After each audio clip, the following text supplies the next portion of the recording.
Deux anciens commandants supérieurs de l'armée américaine ont déclaré que le bouclier aérien de l'Europe n'est pas préparé à faire face à l'ampleur de la menace russe. Le chef de la Task Force pour la défense aérienne et antimissile de la marine américaine a déclaré à Radio Europe Libre que l'interception des attaques est toujours comme le rapport entre le chat et la souris. Ces déclarations interviennent à un moment où les pays européens lancent un programme massif de réarmement approuvé le mois dernier, où la défense aérienne est en tête de liste des priorités. Regardez ce qui s'est passé dans les grandes villes d'Ukraine. La même chose pourrait se produire dans certaines des grandes villes d'Europe, a déclaré à Radio Europe Libre l'ancien commandant suprême de l'OTAN en Europe. Les bombardements quotidiens de la Russie sur l'Ukraine ont illustré de manière éclatante l'importance de la défense aérienne.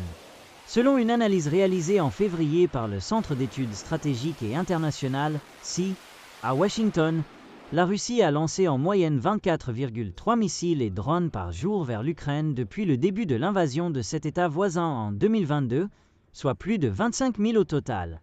Les conséquences ont été des coupures d'électricité, la destruction d'infrastructures et de nombreuses victimes civiles. La Russie a utilisé une série de missiles, allant des drones, des bombes planantes de l'époque soviétique, mais modifiées jusqu'aux missiles de croisière.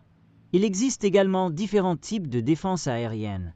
Le leader de la Task Force 64 de la marine américaine a souligné l'importance de la prévention.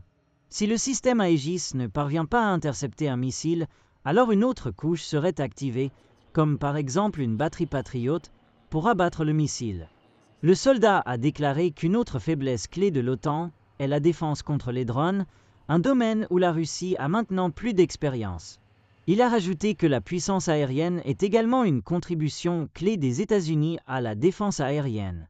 Cependant, les efforts de l'Europe pour renforcer sa défense interviennent à un moment d'incertitude concernant l'engagement continu des États-Unis pour sa sécurité.